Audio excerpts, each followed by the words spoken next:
ልጆቻችሁ ደርሰው ቸርች ያሳድጋችሁ ሄደው የሚማሩበት የክህደት ትምህርት ቤት እየሆነ ነው ያለው። ክርስቲያኖች በስደት ላይ ናቸው። ወገኖች የእግዚአብሔርን ጸጋ አታወዳድሩ። ፓስተሮቻችሁን ከሌላ ፓስተሮች፣ ነቢያትንና ሌሎችን የጸጋ ስጦታዎች አታወዳድሯቸው። ጸጋ አይወዳደርም። ጸጋ ነጻ ስጦታ ነው። አትሴት የኢትዮጵያን ቤተክርስቲያን ታሪክ ሄዳችሁ ብታጠኑ ወንጌላውያን ናቸው። የኢትዮጵያን ቤተክርስቲያን ዛሬ የደረሰችበት ቦታ ላይ ያደረሷል። በገጠር በከተማ በጭነት መኪና በከሰል መኪና ላይ እየተጫኑ ገጠሩን በወንጌል የደረሱ ከተማውን በወንጌል የደረሱ ወንጌላውያን ናቸው። ዛሬ ወንጌላዊ ሲባል ወንጌላዊ አናሳ ጸጋ ያለ ይመስለናል።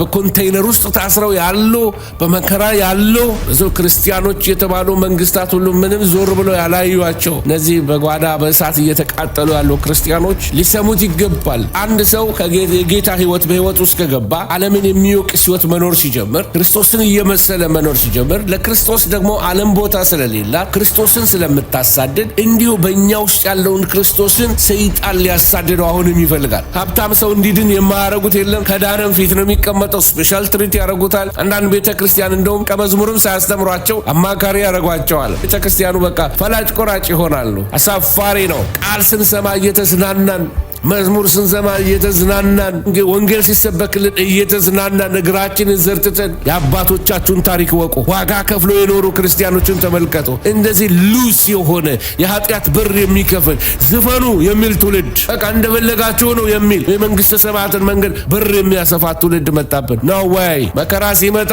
ኢየሱስን አንክድም፣ ኢየሱስን አንራገብም። ለኢየሱስ የኖሩ ለኢየሱስ ለመሞት የተዘጋጁ ናቸው። ለኢየሱስ ካልኖርክለት አትሞትለትም። ውሸት የሌላ ልጆች አባቶች በየዓመት በዓሉ ወደ ቤት ሲገቡ ዓመት በዓል በወደ ቁጥር አባታቸው የለም። ልጆች ያለ አባት ብቻቸውን አድገዋል። አባታቸውን እየናፈቁ የወህኒ ቤት ፖሊሶችን ነው የሚያውቋቸው ሲገቡና ሲወጡ፣ ያውም ከተፈቀደላቸው። በመከራ ላሉት ልንጸልይላቸው፣ በመከራ ላሉት ደግሞ እጆቻችንን ልንዘረጋላቸው ይገባል። በመከራ ውስጥ ላላችሁ ሁሉ እግዚአብሔር ከእናንተ ጋር ነው። በእሳት መካከል የምታልፉ፣ ስለ ወንጌል መከራን የምትቀበሉ፣ በአፍሪካ ሁኑ በየትኛውም ዓለም ስለ ወንጌል ቤተሰቦቹ እየተገፉ ላሉ ሁሉ መጽናናት ለእናንተ ይሁን። እግዚአብሔር ሰማይና ምድርን ፈጠረ በሚለው በመጽሐፍ ቅዱስ ቃል እናምናለን ብለው ስላሉ ብዙ ምሁራኖች ከብዙ ዲፓርትመንት ከዩኒቨርሲቲዎች ውስጥ ከመምህርነታቸው እየተባረሩ ነው። ዋጋ ያስከፍላል ክርስትና ብለን ዘምረን ያደግነው ዋጋ ያስከፍላል ክርስትና። ገና ምኑ ተያዘና የአባቶቼን ወግ አይቼ የነቢያትን ጽዋ ጠጥቼ ሽልማቴን እቀበላለሁ፣ ገና ዋጋ ከፍላለሁ። ይሄ ጀግኖች መዝሙር ነው።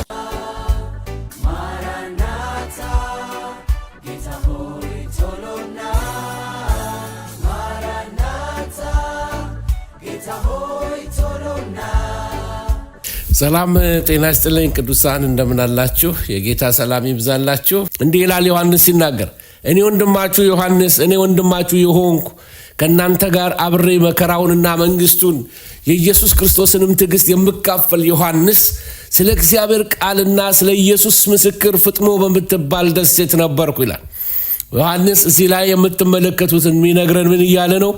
በፍጥሞ ደሴት ነው ያለሁት ሲል ውስጡ በጣም ኮድድ ነው። ፍጥሞ ደሴት ምንድናት? በፍጥሞ ደሴት ምን ሆነ? ዮሐንስ በፍጥሞ ደሴት የነበረበት ምክንያቶች አሉ።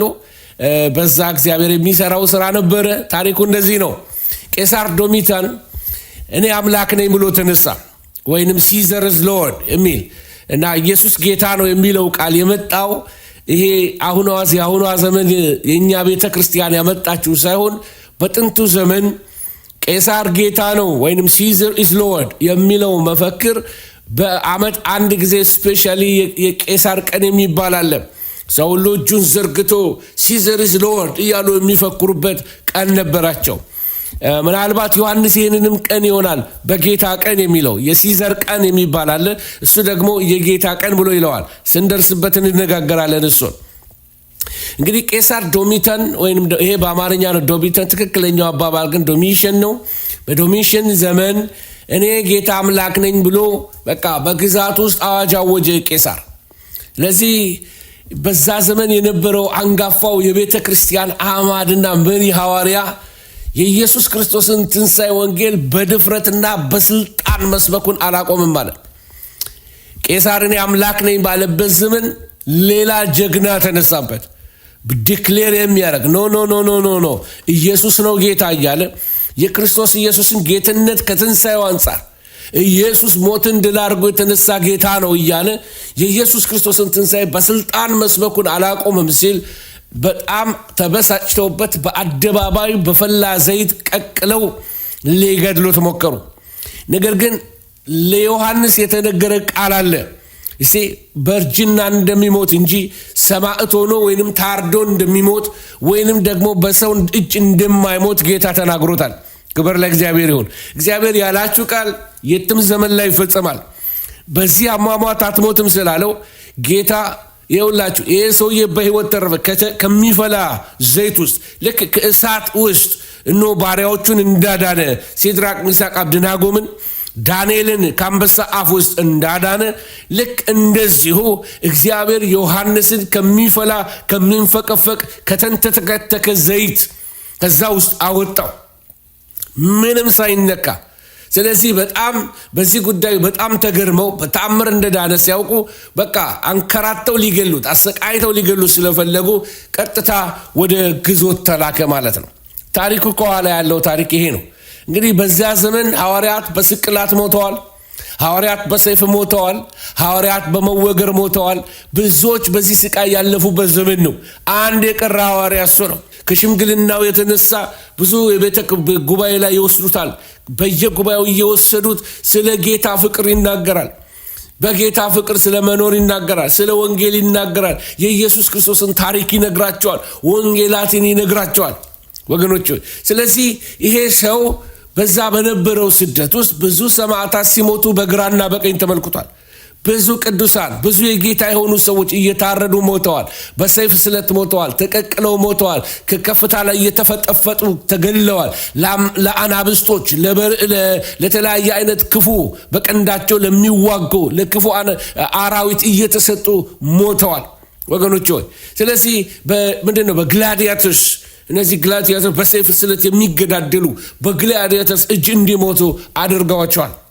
እንግዲህ ዮሐንስ ከ86 እስከ 96 ባለው ዓመተ ምህረት ወደ እንግዲህ ቢያንስ ለ10 ዓመት ያህል ወደ ፍጥሞ ደሴት እንደተጋዘ ይነገርለታል። በዛ በግዞት እያለ ግዞት ማለት ነው አይላንዷ ትንሽ ናት። በዛች አይላንድ ላይ ተቀምጦ ብቻውን በቃ ዓመታት አሳልፏል። ብዙ የጉልበት ስራ አሰርተውታል። ብዙ አይነት መከራን አሳልፏል። ስለዚህ በዛ ፍጥሞ የምትባለው ደሴት የምትገኘው ደግሞ በኤጂያን ባህረ ሰላጤ አካባቢ የምትገኝ ትንሽ ደሴት ናት። ትልቅ አይደለችም።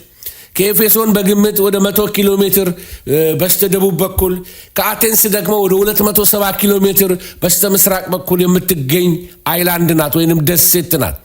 ስለዚህ ወደዚች ደሴት በጣም በረሃማ ናት እና ወደዛ የሚላኩ ሁሉ በሮማ ግዛት ውስጥ የታወቁ ወንጀለኞች ናቸው። ስለዚህ እነዚህ ወንጀለኞች ይመጡና በቃ በባህር የተከበበች ስለሆነች ወዴትም እንዳይሄዱ አድርገዋቸው በቃ እዛው ያስቀምጧቸዋል። ወደዚህ መሄድ አይችሉም፣ ማምለጥ አይችሉም። ስለዚህ የተከበበ ነው በውሃ ዋኝቶ ማቋረጥ አይችሉም።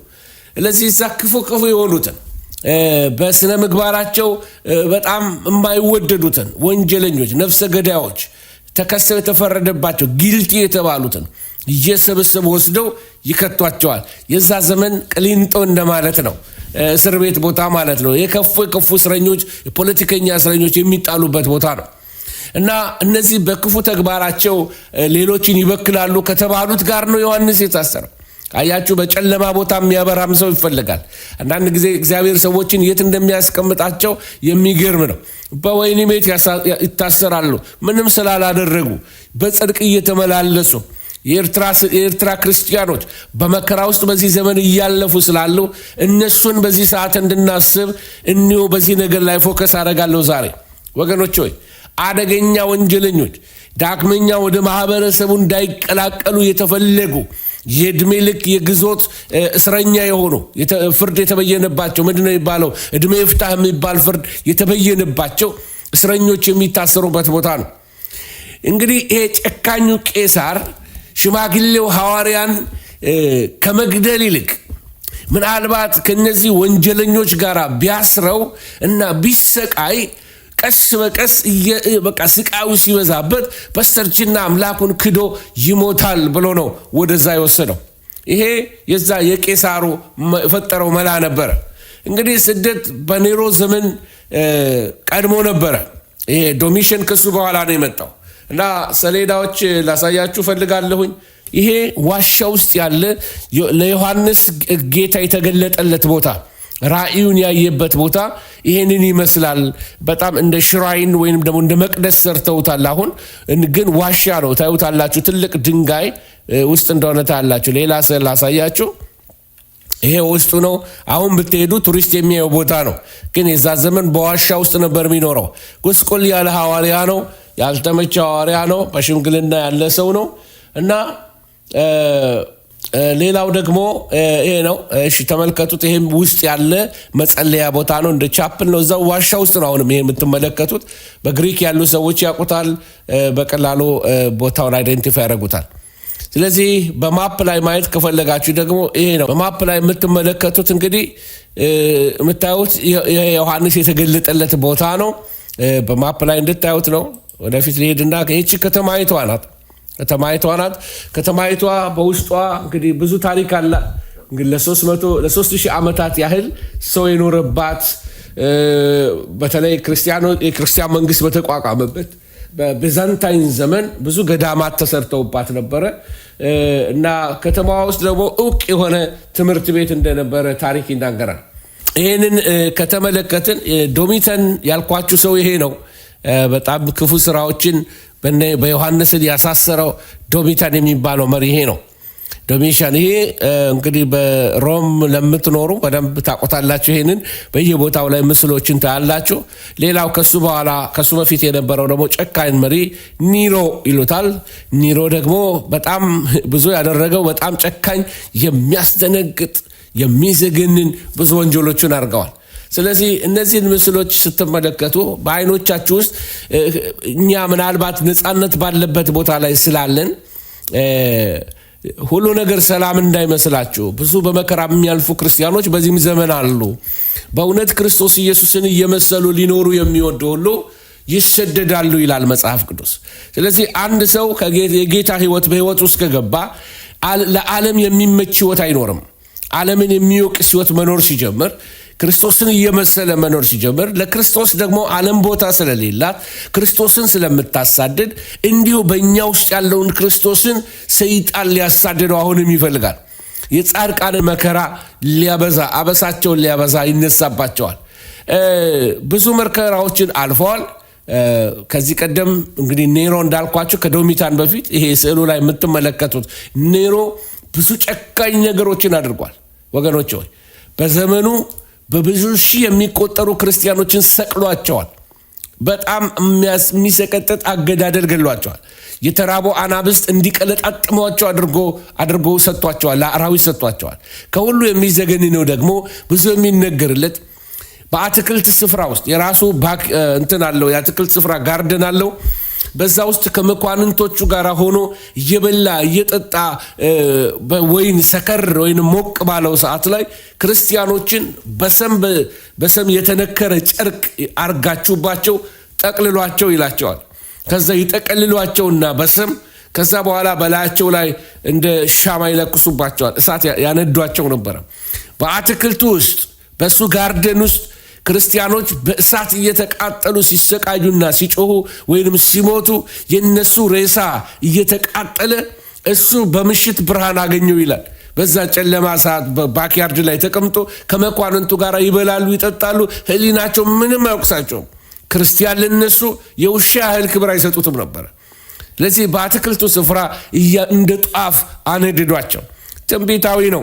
ምክንያቱም እንዲሁ በጨለማ ውስጥ እንደምናበራ ጌታችን ኢየሱስ ክርስቶስ ነግሮናል። በመከራቸው ያበሩ ነበር፣ በስቃያቸው እያበሩ ነበር። በመከራ ውስጥ ላላችሁ ሁሉ እግዚአብሔር ከእናንተ ጋር ነው። በእሳት መካከል የምታልፉ፣ ስለ ወንጌል መከራን የምትቀበሉ፣ በአፍሪካ ሆኑ በየትኛውም ዓለም ወይንም ደግሞ ሰላም ነው በተባለበት በምድራችን እንኳን ሰው እየኖረ ስለ ወንጌል በቤተሰቦቹ እየተገፉ ላለ ሁሉ መጽናናት ለእናንተ ይሁን። ወገኖቼ ሆይ ቅዱሳን አባቶቻችን የከፈሉትን ዋጋ እንድታስቡ የፍጥሞ ደሴት ታሪክ እንደዚሁ የመዝናኛ አሁን የቱሪስት ዴስቲኔሽን ናት። ቱሪስቶች ሄደው የሚያዩት ቦታ ነው። ግን በዛ ዘመን እንዲህ አልነበረም እያልኳቸው ነው። ክርስቲያኖች ያለቀሱበት ቦታ ነው። ክርስቲያኖች የተገረፉበት ቦታ ነው። ክርስቲያኖች ሕይወታቸውን አሳልፈው የሰጡበት ቦታ ነው ወገኖች ሆይ። ስለዚህ ሐዋርያው ጳውሎስ ተሰይፎ እንዲገደል ያደረገው የኒሮ ዘመን ነው። ጴጥሮስ ተዘግዝቆ የተሰቀለው በዚሁ አረመኔ ቄሳር ዘመነ መንግስት ነበረ ወገኖች ሆይ። ጻድቃን ሁሉ ታርደው ነው እነ ጳውሎስ የሚሄድበት ጊዜ ደርሷል እያለ እየተናገረ አንገቱን በሰይፍ ስለት ቆርጠው ነው የገደሉት። ጴጥሮስን ዘግዝቀው ነው የገደሉት። አንዳንዶችን ከከፍታ ላይ ፈጥፍጠው ነው የገደሏቸው። አንዳንዶችን በመጋዝ ሰንጥቀው ነው የገደሏቸው። ሐዋርያት አንድ ኖርማል አሟሟት የሞተው በሽምግልና የሞተው ዮሐንስ ብቻ ነው። እሱም ጌታ ይህንን የዮሐንስን ራእይ እንዲጽፍለት ስለፈለገ ነው። መልእክት እንዲያስተላልፍ ስለፈለገ ነው። ወደ ጌታ ደረት ተጠግቶ ጌታ ሆይ ማን ነው የሚክድህ ብሎ ሲጠይቅ ያለው ምንድነው? ጌታ እንደዚህ ጠቅሶ ወደ አፉ ማስገባለት ከዛ ተነስቶ የሚወጣው እሱ ነው ብሎ በኮድ ነገረው።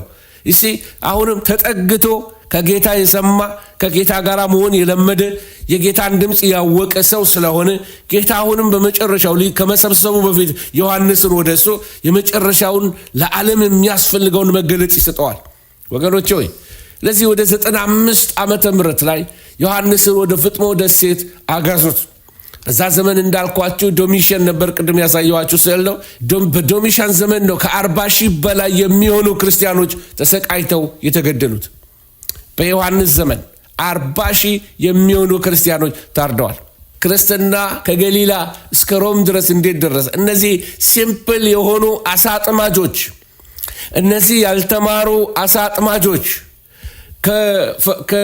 ከቤተ ክህነት አካባቢ ያልሆኑ ብዙ የመጽሐፍት እውቀት የሌላቸው ከአሳ ጋር መዋል የለመዱ አንዳንዶቹ ቀራጮች የሆኑ አንዳንዶቹ ከቀናተኞች ሰፈር ወይንም ዜለትስ ወይንም ነፃ አውጪ ተዋጊ የነበሩ ቀራጮቹ ደግሞ ምናልባት ሰዱቃውያን የሆኑ ለሮማውያን አድረው የነበሩ ለሆዳቸው ሲሉ ወገኖች እነዚህ ሁሉን ሰብስቦ ጌታ ኢየሱስ ክርስቶስ ደቀ መዝሙር አድርጓቸው በመንፈስ ቅዱስ ሞልቷቸው አስተምሯቸው አስታጥቋቸው በመንፈስ ቅዱስ ተሞልተው ወደ ዓለም ሁሉ ወጡ። እንዴት አርገው ዓለምን ደረሱ? እንዴት ከገሊላ ተነስቶ ክርስትና እንዴት እዚህ አሁን የደረሰበት ቦታ ላይ ደረሰ? በጣም በሚገርም ሁኔታ ነው። ያንዳንዱን ጉዟቸውን ስትመለከቱ የሚያስገርም አካሄድ ትመለከታላችሁ ወገኖቼ ሆይ። ይሄ ጉዟቸው ብዙ ዋጋ አስከፍሏቸዋል። ክርስቲያኖች እየተጠሉ እንዲሆኑ አድርጓቸዋል። ይሄ ለጌታ መኖራቸው ለጌታ የተሰጠ መሆናቸውን ክርስቲያኖች እየተጠሉ በመጀመሪያው 400 ዓመታት ቤተ ክርስቲያን ሰይፍ አንስታ አታውቅም። ቤተ ክርስቲያን የምታውቀው ፍቅር ብቻ ነው። ቤተ ክርስቲያን የምታውቀው ለቅሶ ብቻ ነው። ቤተ ክርስቲያን የምታውቀው አምልኮ ብቻ ነው። ቤተ ክርስቲያን የምታውቀው ኢየሱስን ማስተዋወቅ ብቻ ነው። የመጀመሪያው 400 ዓመታት ይሻላሉ ከኋላ ከመጡት ይልቅ ወገኖች። ግን በዛ ዘመን ለምንድን ነው ክርስቲያኖች እየተጠሉት ብላችሁ ልትጠይቁ ያስፈልጋል። ብዙ ስለ እነሱ የሚነገር የውሸት ወሬ ነበረ። አንዳንዱ ምንድን ነው የሚሉት? ክርስቲያኖች የሆነ ሚስጥራዊ የሆነ ስጋ ወደሙ ስለሚበሉ የሰው ስጋ ይበላሉ ተብሎ የውሸት ወሬ ይወራባቸው ነበር። የውሸት ወሬ አሁንም በክርስቲያኖች ላይ ይወራል አይደለም? ገንዘብ ከላይ ይበትናሉ ይባላል። እንደዚህ እንደዛ ያደርጋሉ ይባላል። ስለነሱ ያልተወራ ውሸት የለም። ግን በጽድቅ እግዚአብሔርን የሚፈልጉ ሰዎች ነበሩ። ታሪካቸውን ታውቃላችሁ። በጣዖት አምልኮ ስለማይተባበሩ ክርስቲያኖች የተጠሉ ናቸው። ህይወታቸው የተለየ አረማመድ ስለሚራመዱ ተቀላቅለን ከዓለም ጋር ከኖርን ዓለም አታሳድደንም። መስሎ ከኖርን ተመሳስሎ ወይንም አመቻምቾ መኖር ከተቻለ ስደት የሚባል የለም። ግን ለእውነት መኖር ስንጀምር፣ ለእውነት መቆም ስንጀምር፣ በጽድቅ መመላለስ ስንጀምር፣ ጌታ የሚጠላው መጥላት ስንጀምር፣ ጌታ የሚወደው መውደድ ስንጀምር የዛን ጊዜ ዓለም ልትጠላን ትጀምራለች። በጣዖት አምልኮ አይተባበሩ። ቅድም እንዳልኳቸው ሲዘር ኢዝ ሎርድ ወይንም ደግሞ ቄሳር ጌታ ነው ብለው ሌሎቹ በገበያ ቦታ በኋላ ስዕሉን አሳያቸዋለሁ። በገበያ ቦታ ላይ ዕጣን አጭሰው ሲበትኑና ለቄሳር መስዋዕትን ሲያቀርቡ በገበያ ቦታ ላይ እኛ ለቄሳር ደህንነት አንጸልይም። ኖ ቄሳር አምላክ አይደለም፣ ሲዘር is not Lord, Jesus is Lord እያሉ በቃ ፊት ለፊት የወንጌልን የሚሰብኩ ነበሩ። ስለዚህ በጣዖት አይተባበሩ። ከዚህ የተነሳ ሌሎች ሃይማኖትን አይቀበሉ፣ ከሌሎች ጣዖታት ጋር አይካፈሉ፣ ሌላ ቤተ ሰይጣን አይሄዱም፣ ቤተ ዳያና አይሄዱም፣ ቤተ ምናምን አሬዮስፋጎስ የተለያየ አምልኮ ቦታ አላቸው አይሄዱም። የተለዩ ናቸው። ከጣዖት ጋር አይተባበሩ። አምልኳቸው ንጹህ ነው። በእርግጥ በኑሮ ድሆች ናቸው፣ በኑሮ ጎስቋሎች ናቸው፣ ግን አምልኳቸው ንጹህ ነበር፣ የፍቅር ቤት ነበር። ስለዚህ የተነሳ ብዙ ነገር ምስጢራዊ ስለሆኑ ምስጢራዊ ናቸው። እርስ በርሳቸው የሚነጋገሩት በኮድ ነው። ሰላምታ ሲሰጣጡ ይሄ ፊሽ አርማ የመጣው እሱ ነው። ፊሽ ማለት ኤክቱስ ማለት ነው በግሪክኛ። ኤክቱስ ማለት እያንዳንዱ ኢየሱስ ክርስቶስ ዊዮስ ዲዮስ ቲዮስ ኢየሱስ ክርስቶስ የእግዚአብሔር ልጅ ነው ማለት ነው። ኤክቱስ ማለት ስዕሉ ቢኖረኝ ያሳያችሁ ነበረ፣ ሬዲ አላረኩትም። ስለዚህ ኮድ አላቸው። የአሳ ስዕል በእግሩ ይስልለታል፣ ያኛውን በእግሩ ከሰለለት ክርስቲያን ነው። በኮድ ክርስቲያን ሲሆኑ ይተዋወቃሉ። ይሄ ምስጢራዊነታቸው፣ ይሄ ራሳቸውን ገለል አድርገው የሚኖሩ መሆናቸው በሌሎች እየተጠሉ እንዲሆኑ አደረጋቸው። ኔሮ ሰቀላቸው፣ ያለ ምክንያት ተጠሉ። በእንስሳ ቆዳ ሸፍኖ ከአራዊት ጋር አታገላቸው። በሕይወት እያሉ እንደ ጧፍ ቀለጡ። 10 ቄሳሮች ወድቀው ሲነሱ አሳራ በሏቸው፣ መከራ ለበሷቸው። አሁን የነገርኳችሁ ነው። ይሄ የምትመለከቱት ክፍል የምታዩት ከገሊላ ያለምንም የጦር ኃይል፣ ያለምንም የገንዘብ ብልጥግና፣ ያለምንም ገናና ሰዎች ድጋፍ በብዙ ስደትና ተቃውሞ ኤምፋሳይዝ ማድረገው እዚህ ጋር ነው ዛሬ። በብዙ ስደትና ተቃውሞ ወንጌል አሁን የደረሰበት ቦታ ላይ ደርሶልናል። ወንጌል ዋጋ ተከፍሎበታል። ወንጌል ብዙ ዋጋ ተከፍሎበታል እና ዋጋ ስለተከፈለበት ዛሬ የተከፈለልንን ዋጋ እንድናውቅ እግዚአብሔር ሁላችንንም ወገኖች ሆይ እንድናስተውል ይርዳን። አያችሁ፣ ያለምንም የጦር ኃይል ከገሊላ እስከ ሮም ደርሰዋል። ያለምንም የገንዘብ አቅም ዛሬ ቤተክርስቲያን ሀብታሞችን እጅ ስታይ ይገርመኛል። ሀብታም ከሆነ ቤተክርስቲያን ፊት ወንበር እንዲቀመጥ በቃ አይደለም የሆነ ነገር እንዲያደርግ ጣራ እንዲሰራላቸው ሸራ እንዲያለብስላቸው የሆነ ነገር እንዲያደርግ በቃ ሀብታም ሰው እንዲድን የማያደርጉት የለም። ከዳንም ፊት ነው የሚቀመጠው። ስፔሻል ትሪት ያደርጉታል። በጣም አሳፋሪ ነው። የጌታን እጅ እንዲህ ብንፈልገው ገንዘብ አላቸው፣ ኢንቨስተርስ ናቸው፣ በቃ አይደለም ብር አላቸው የሚባሉትን በጣም አሰፍስፈው አንዳንድ ቤተ ክርስቲያን እንደውም በጣም ያቀርቧቸዋል። ወዲያው ደቀ መዝሙርም ሳያስተምሯቸው አማካሪ ያደርጓቸዋል። ብር አላቸው። የሁሉ የቤተ ክርስቲያኑ በቃ ቁልፍ እጃቸው ላይ ነው የሚሆነው። ፈላጭ ቆራጭ ይሆናሉ። ሼም ኦን ቸርች። አሳፋሪ ነው ወገኖች። እንደ ማንኛውም ሰው ደቀ መዝሙር ይማር። እንደ ማንኛውም ሰው የክትትል ትምህርት ተምሮ የውሃ ጥምቀት ወስዶ ፕሮሰሱን ጠብቆ እንደ አንድ ግለሰብ ሊታይ ይገባል። ይታዘቧቸዋል። ደሃ ቸርች ብትሆንም ብልጥግናችሁ ኢየሱስ ነው። አይኖቻችሁ ወደ ሰው ኪስ ሳይሆን ወደ ኢየሱስ ይሁን ወገኖች። ስለ ገንዘብ ብላችሁ የወንጌልን ስታንዳርድ አታውርዱ ወገኖች። ስለዚህ በብዙ ስደትና ተቃውሞ ያለምንም ገናና ሰዎች እንግዲህ እዚህ ላይ እንደምታዩት ወንጌል ከገሊላ እስከ ሮም ደርሷል። ስለዚህ ወንጌልን ወደኛ ለማድረስ ዋጋ ተከፍሏል።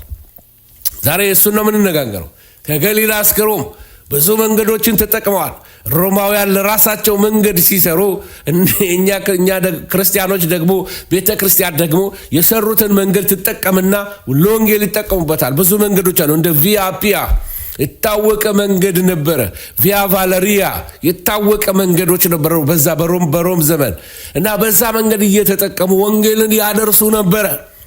አድቫንቴጅ ነበራቸው። እንደገና ደግሞ ኮይኔ ግሪክ ይናገሩ ነበረ። ይህን የኮይኔ ግሪክ ስለሚናገሩ በኮይኔ ግሪክ ይግባባሉ። ከዚህ የተነሳ ወንጌልን ለዛ አካባቢ ይሰብኩ ነበረ ወገኖች ሆይ። ሌላው ደግሞ አመቺ የሆነላቸው ጊዜ ነበረ። የሆነች ዊንዶ ጋፕ ተሰጥቷቸው ነበረ። እቺ ፓክስ ሮማና የሚባል አዋጅ ታውጆ ነበረ። ፓክስ ሮማና ማለት ሮማን ፒስ ማለት ነው፣ የሮም ሰላም ማለት ነው። ሮም ኮምፔር ቱ አደር ከሌሎቹ መንግስታት ይልቅ ሰላማዊ መንግስት ነበረ። ወታደሮች በየቦታ በትኗል። ጸጥታ አለ። መንገዱ ሰላም ነው። የተጠረበ ምንድነው ኮብልስቶኖች ነበሩ። አሁን ሮም ያላችሁ ሰዎች ታውቃላችሁ ያኮብልስቶን ስታይል ጥንት ነው ሮማውያን የሰሩት በድሮ ዘመን የተሰራ አስፋልት ነው የምትመለከቱት በሮም ከተማ ላይ ስትሄዱ ስለዚህ ያንን መንገድ ተጠቅመዋል ይህን ፓክስ ሮማና ተጠቅመው ወንጌልን ይሰብኩ ነበር አንዳንድ ጊዜ ለቤተ ክርስቲያን የሚሰጣት ትንሽ ክፍተት ጊዜ ይኖራል ያንን የማይመች ጊዜ ደግሞ ከመምጣቱ በፊት ያን አድቫንቴጅ መጠቀም አለብን ይሄን ምቹ ጊዜ መጠቀም አለብን ኦፖርቹኒቲውን መጠቀም አለብን ወንጌልን ለመስበክ ሰው የሚሰማበትን ጊዜ ለይቶ በዛ ሲዝን መንቀሳቀስ ወገኖች ስለዚህ ነገሮች ከመዘጋጋታቸው በፊት ስደት ከመምጣቱ በፊት የተከፈተውን ኦፖርቹኒቲ ተጠቅሞ ወንጌልን ማሮጥ የነሱ አጀንዳቸው ነበር ጨምሬ ላሳያቸው የምፈልገው ደግሞ ምንድነው በየምኩራባቱ በየግዛቱ ይሰሟቸው ነበር ወንጌል ሊሰብኩ ሲሄዱ ቸርች አልነበረም የዛን ጊዜ ምኩራብ ነው የሚያገኙት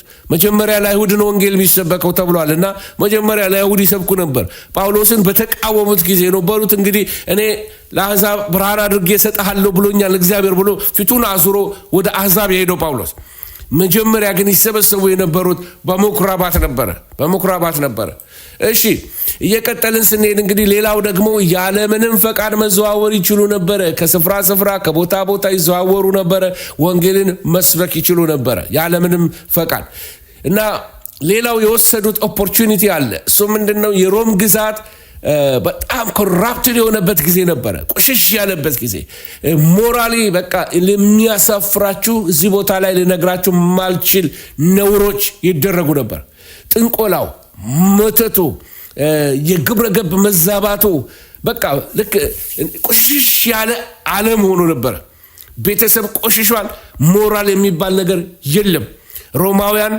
በቃ አሁን የምትሰሙትን ሰዶማዊነት ነበራቸው ሮማውያን ጣዖት አምላኪዎች ነበሩ ሮማውያን አጋንንት ያመልኩ ነበር ሮማውያን ከሰዶማዊነት ያለፈ ፔዶፊሊያ የሚባል ህፃናት ላይ ነውር ያደርጉ ነበር ኒሮ አንዱ ነው የህፃን ልጅ ስዕል እጁ ላይ ይዞት ስዕሎች ብዙ ትመለከታላችሁ ፔዶፊሊያስ ናቸው ህፃናቶችን ነውር ያደርጉባቸዋል ብዙ ቁባቶች አሏቸው ብዙ ነውር የሚያደርጉባቸው ሚስት የሚያገቡት ወራሽ ለማተካት ብቻ ነው እንጂ ከሰራተኛ ከምን መውለድ ኖርማል ነው በዛ ዘመን እና ሴት ምንም ቦታ የላትም የቤተሰብ ቫልዩ ሴት ከሆነች ምንም ቦታ የሚሰጣት ነገር የለም ስለዚህ የሮም መንግስት ጨለማ መሆን አማልክቶቻቸው የማይሰሙ የማይመልሱላቸው አጋንንት ያሰቃያቸዋል እርኩሳን መናፍስት በመድራቸው አሉ ያጋንንት ስራ የረቀቀ ድግምቶች አሉ ሞራ ገላጭነት በሮማውያን ዘመን ነበረ ሮማውያን ጦርነት ከመውጣታቸው በፊት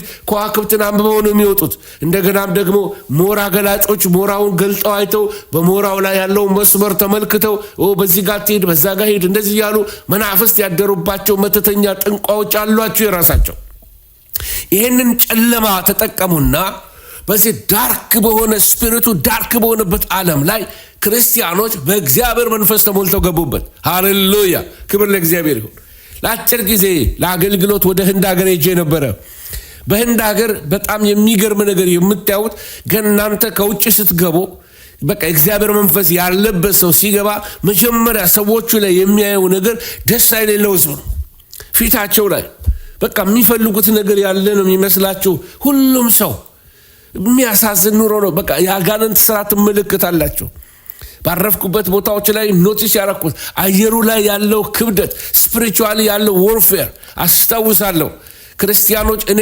ያገለገልኩኝ ስለኔ የሚጸልዩ ለብቻ ደግሞ ጠዋት ተነስተው የሚጸልዩልኝ ሰዎች ነበሩ ከሰዓት በኋላ ማገለግላለሁ ከሰዓት በኋላም ደግሞ ተነስተው ስለኔ የሚጸልዩ ሰዎች አሉ በቃ ትግል ነው አየሩ በቃ እንዴት ልበላችሁ የተጋገረ አየር ነው የሚመስለው ዝግት ያለ ነው ለምን አለቃው አልታሰረም መናፍስ የሰለጠኑ ሮም ደግሞ ከዛ ይባሰ ነው እነ ጳውሎስ ሲያገለግሉ እነ ጴጥሮስ ይቅታ ሌሎችም ሐዋርያቶች ክርስቲያኖች በዛ ሲያመልኩ ሲያገለግሉ መከራ ነበራቸው ይጠሏቸው ነበር ካታኮምቡ የሚባለውን ቦታ ለማየት እድል አግኝቻለሁ ዋሻ ነው እንደ ምስጥ በቃ ውስጥ ነው መሬት ለመሬት ነው የሚኖሩት በዋሻ ውስጥ ነው ዋሻው በጣም ብዙ ኪሎ ሜትር ይሄዳል ከሮም ወጣ ብሎ ነው ያለው የቦታ ወገኖች ብዙ ጉስቁልና የተቀበሉበት ቦታ ነው ዋጋ የሚያስከፍለው ይሄ ክርስትና በዚህ ዘመን እንዴት ነው የተያዘው ነው እሺ እንግዲህ የክርስቲያኖችን ስደት ታሪኩን ማወቅ የምትፈልጉ ሰዎች ካላችሁ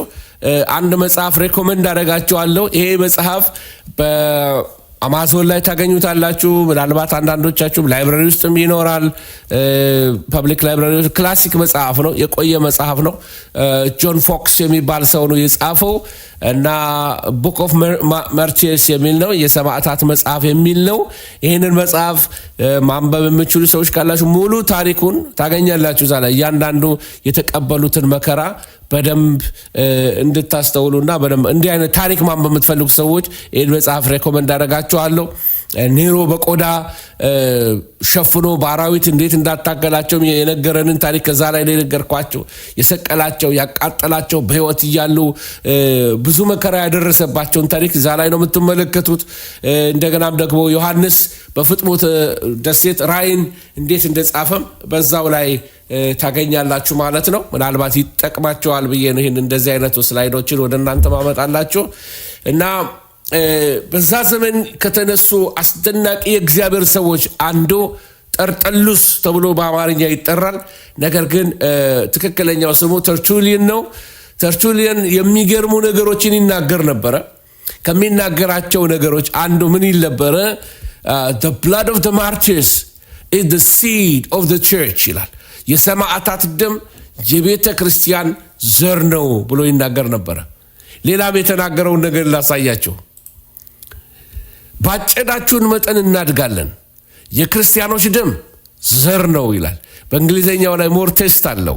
the more you mow us down ባጨዳችሁን እንደ ሳር ባጨዳችሁን ቁጥር the more numerous we grow በቁጥር በጣም እየበዛን እንሄዳለን። the blood of Christians is seed የክርስቲያኖች ደም ዘር ነው፣ የሚበዛ ዘር ነው፣ አንጠፋም የሚል ነው። ክብር ለእግዚአብሔር ይሁን ወገኖች። ስለዚህ ይህንን ነው የምንመለከተው በመከራቸው ላይ። ግን ደግሞ ሌላ ይህንን መከራ ሌላ አንድ ሰው የጻፈው ነበረ። እሱን ላሳያችሁ ሞክራለሁ። ይህ ሰው ፕሌኒ ይባላል። ፕሌኒ ሮማዊ ገዢ ነው፣ ከገዢ ወገን የሆነ ነው። በጣም ፎርቹኔት የሆነ ሰው ነው በዛ ዘመን ላይ እና እሱ ስለ ክርስቲያኖች የተናገረው ነገር የሚገርም ነው።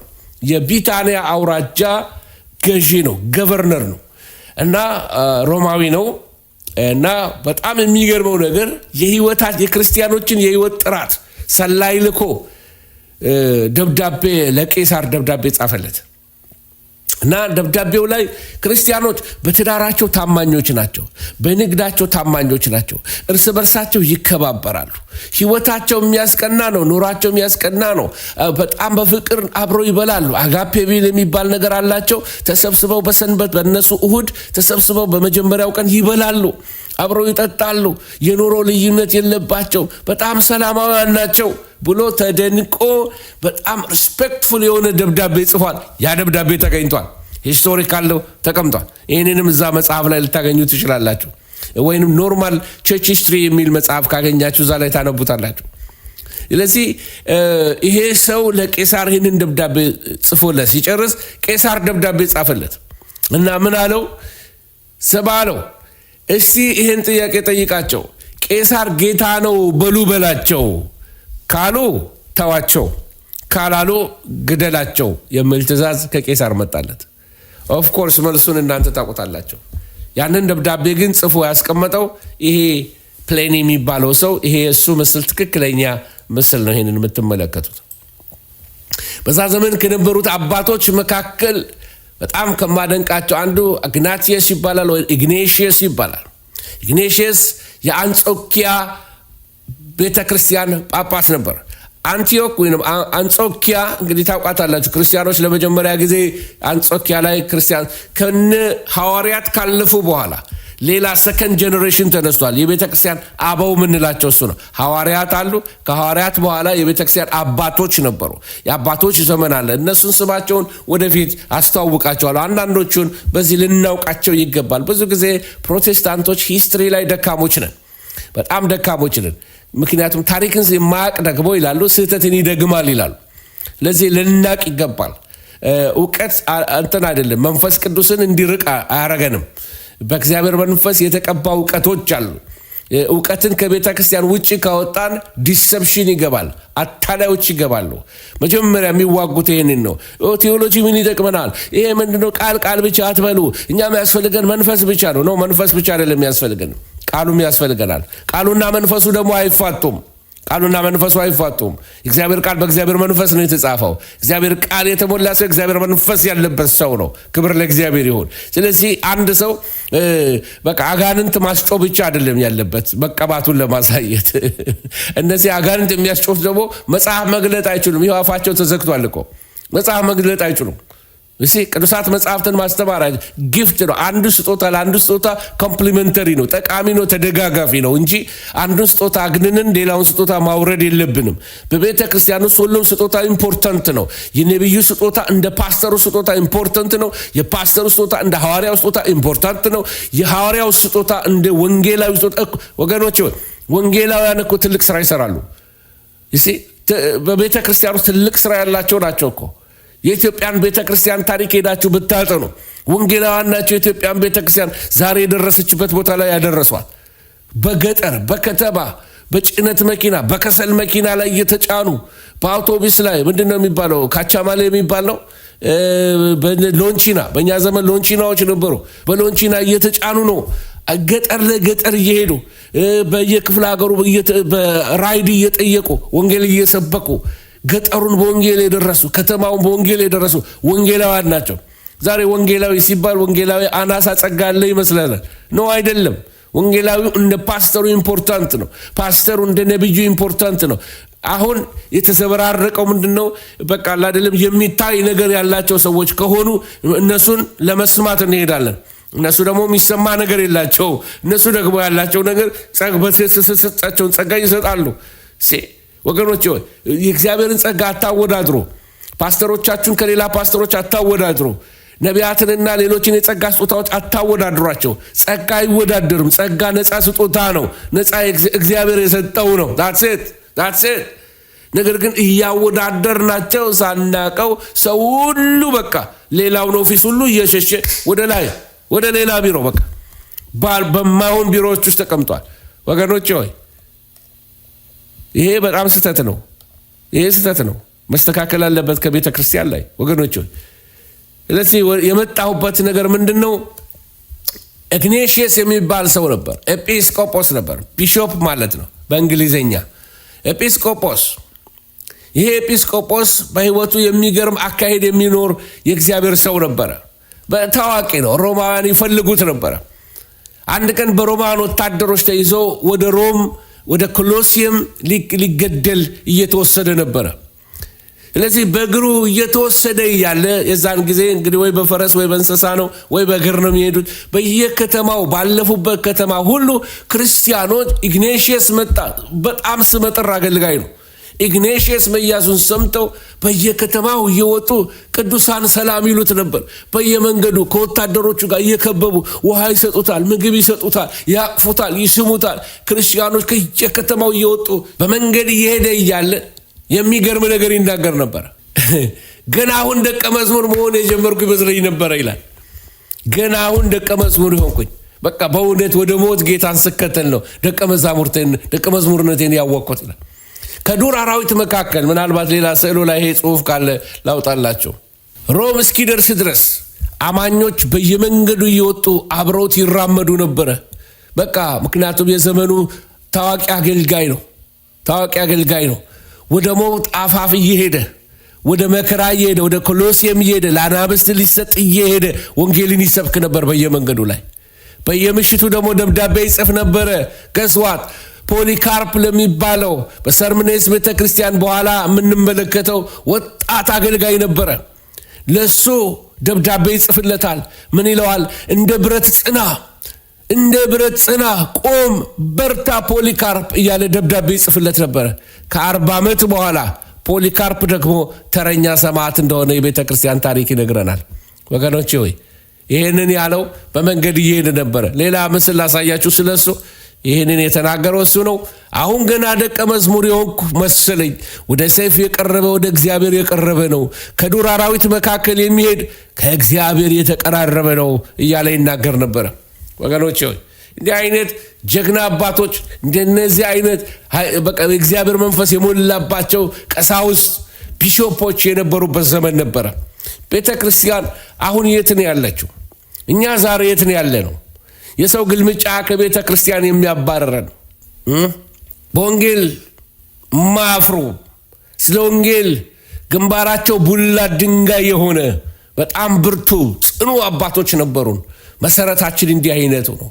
ከዱር አራዊት መካከል የሚራመድ ከእግዚአብሔር እየተቀራረበ ነው ብሎ የሚናገረው ምን ማለት ነው?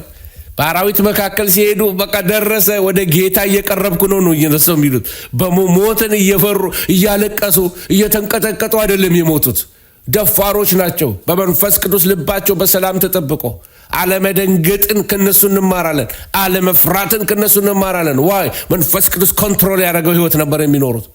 ወገኖቼ ሆይ ወደ ሮም ሳይደርስ በየመንገዱ ነበር በቃ ለፖሊካርፕ ደብዳቤ ጻፍ። ጽና እንደ ብረት ጽና ይለዋል። ሃሌሉያ። በወንጌል ልጁ ለሆነው ልክ ጳውሎስ ለቢሾፑ ለጢሞቴዎስ እንደነገረው ጽና በቃ በነገሩ በጊዜውም አለጊዜውም ጽና ብሎ እንዳለው ይሄም የእግዚአብሔር ሰው ኢግናቲየስ ከሱ በኋላ ለሚመጣው ለፖሊካርፕ የተወለት መልእክት ጽና እንደ ብረት ጽና የሚለው ይሄ ምናልባት እንዲህ አይነት ታሪክ በቤተ ክርስቲያን ውስጥ የሚያውቁት በስነ መለኮት ሰዎች ነው ብዙ ጊዜ ይሄ ነገር የሚሰሙት። ግን ምዕመናን እኛም ልናቀው ይገባናል። ከታሪክ እንማር። ታሪክ አስተማሪ ነው ወገኖች ሆይ። እነዚህ እውነተኛ ሰዎች ነው፣ ክርስትናን የኖሩ ሰዎች ናቸው።